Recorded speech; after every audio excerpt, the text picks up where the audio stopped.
சர்க்கரை நோய் வந்துவிட்டாலே பலரும் தங்களது வாழ்க்கையில் இனிப்பு மட்டுமல்ல, ஒட்டுமொத்த உணவின் சுவையே முடிந்துவிட்டது என்று கவலைப்படத் தொடங்கிவிடுகிறார்கள். நான் எதையுமே சாப்பிடக்கூடாதா என்ற பயத்தில் தங்களது உணவை கடுமையாக குறைத்து உடலை மேலும் பலவீனமாக்கிக் கொள்கிறார்கள். ஆனால் நீரிழிவு நோயை மேலாண்மை செய்வது என்பது பட்டினி கிடப்பதல்ல, மாறாக இரத்தத்தில் சர்க்கரையின் அளவை உடனடியாக உயர்த்தாத சரியான உணவுகளை தேர்ந்தெடுத்து உண்பதுதான். நாம் அன்றாடம் சாப்பிடும் வெள்ளை சாதம் மற்றும் மைதா போன்ற சுத்திகரிக்கப்பட்ட கார்போஹைட்ரேட்டுகள் இரத்த சர்க்கரை அளவை திடீரென அதிகரிக்க செய்யும். அதற்கு பதிலாக குறைந்த கிளைசமிக் குறியீடு மற்றும் அதிக நார்ச்சத்துகள் உணவுகளை சேர்க்க வேண்டும். சர்க்கரை நோயாளிகள் தங்களது தினசரி உணவு முறையில் தாராளமாக சேர்க்க வேண்டிய 5 மிக சிறந்த உணவுகளை இந்த வீடியோவில் பார்க்கலாம். பசுமை கீரை வகைகள் முதலாவது இடத்தில் இருக்கிறது. பாலக்கீரை, முருங்கைக்கீரை, பசலைக்கீரை போன்ற அனைத்து வகையான பச்சை கீரைகளும் நீரிழிவு நோயாளிகளுக்கு ஒரு வரப்பிரசாதமாகும். இவற்றில் கலோரிகள் மற்றும் கார்போஹைட்ரேட்டுகளின் அளவு மிக மிக குறைவு. கீரைகளில் உள்ள அதிகப்படியான நார்ச்சத்து மற்றும் மெக்னீசியம் போன்ற தாதுக்கள் இன்சுலின் உணர்திறனை மேம்படுத்துகின்றனர்.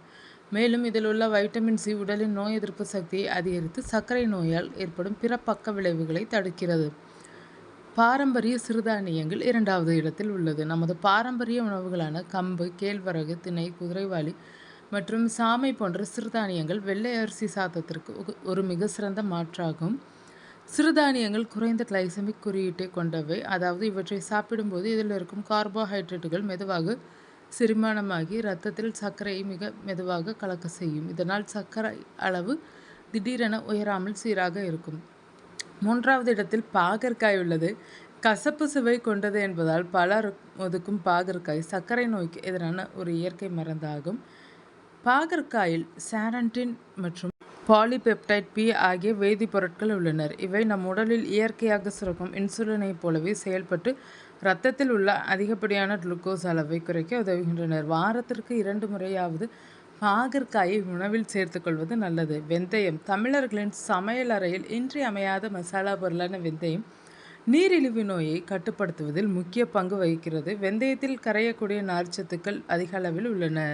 இது நாம் உண்ணும் உணவிலிருந்து சர்க்கரை உறிஞ்சப்படுவதை மெதுவாக்குகிறது. தினமும் இரவு 1 ஸ்பூன் வெந்தயத்தை தண்ணீரில் ஊற வைத்து மறுநாள் காலையில் அந்த தண்ணீரை குடித்துவிட்டு வெந்தயத்தை மென்று சாப்பிடுவது சர்க்கரை அளவை வியக்கத்தக்க வகையில் குறைக்கும். பாதாம் மற்றும் அக்ரோட் பருப்புகள் ஆரோக்கியமான கொழுப்புகள் மற்றும் புரோட்டீன் நிறைந்த கொட்டைகள் சர்க்கரை நோயாளிகளுக்கான சிறந்த மாலை நேர ஸ்நாக்ஸ் ஆகும்.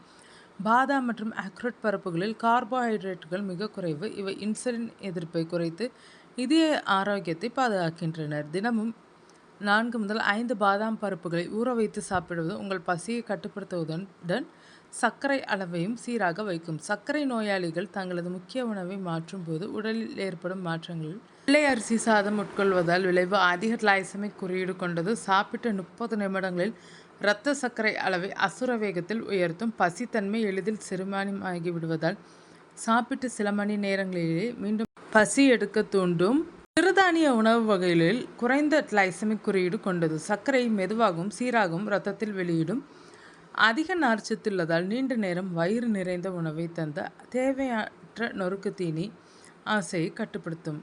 நான் காலையில் பாகற்காய் ஜூஸ் குடிக்கிறேன், வெந்தயம் சாப்பிடுகிறேன் என்று கூறிவிட்டு மதிய நேரத்தில் ஒரு பெரிய தட்டு நிறைய வெள்ளை சாதத்தையோ அல்லது மாலை நேரத்தில் பேக்கரி பலகாரங்களையோ சாப்பிட்டால் எந்த ஒரு மருந்தும் உங்களது சர்க்கரையை கட்டுப்படுத்தாது. சர்க்கரை நோய் மேலாண்மையில் உணவின் அளவை கட்டுப்படுத்துவதுதான் மிக முக்கியம். நீங்கள் எவ்வளவு ஆரோக்கியமான உணவை சாப்பிட்டாலும் அது உங்களது உடலின் தேவைக்கு அதிகமாக இருக்கும் பட்சத்தில் அது சர்க்கரையாகவே மாறும். முறையான உணவு கட்டுப்பாடு, மருத்துவர் பரிந்துரைத்த மாத்திரைகள் மற்றும் தினசரி 30 நிமிட நடைப்பயிற்சி ஆகிய 3 இணைந்தால் மட்டுமே சர்க்கரையை வெல்ல முடியும்.